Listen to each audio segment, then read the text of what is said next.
నమస్తే. ఆగస్టు 17 శ్రావణ మాస ఆదివారం కృష్ణపక్ష నవమి రాత్రి 8:30 వరకు తదుపరి దశమి. కృత్తికా నక్షత్రం ఉదయం 6:46 వరకు తదుపరి రోహిణి నక్షత్రం. దుర్ముహూర్తం సాయంత్రం 4:40 నుండి 5:30 మధ్య కలదు. మకాకార్తె ప్రారంభం. ఆదివారం కృత్తికా నక్షత్రం ధూమ్రయోగం హాని, రోహిణి దాతృయోగం కార్యసిద్ధి కనుక ఉదయం 7 గంటల తర్వాత ప్రయాణాలు అనుకూలం.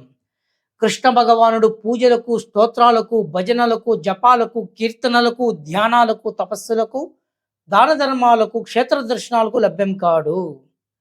తాను చెప్పినది అర్థం చేసుకున్నవారు, తాను చూపించిన మార్గంలో నడిచేవారు, ఎవరైతే కర్మ చేస్తూ కర్మ మార్గంలో ఉంటూ నిష్కామ మార్గాన్ని అవలంబించిన వారు, నేను చేస్తున్నాను అన్న భావనను విడిచి, ఎవరైతే తన మార్గంలో ఉంటూ తన హృదయాల్లో కోపం, ద్వేషం, అసూయ, డాంబికం, దర్పం, ఈర్ష, పగ, ప్రతీకారం, గర్వం, అహంకారం మొదలగును మాలిన్యాలు లేకుండా ఉంటారు, ఎవరైతే అన్నింటిలోనూ, అందరిలోనూ, సర్వ జీవుల్లోనూ, సర్వ జీవజాతుల్లోనూ, పశుపక్షాదుల్లోనూ, సర్వ మానవాళ్ళలోనూ తననే చూసుకుంటారో, నేను శరీరం కాదు ఆత్మస్వరూపం తెలుసుకుంటారో, ఎవరైతే నిరంతరం ఆనంద స్వరూపంగా ఉంటారో అని వారికి శ్రీకృష్ణ భగవానుడు లభ్యమవుతాడని గురువచనము.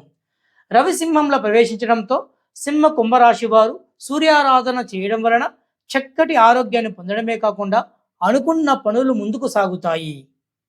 జై శ్రీరామ్.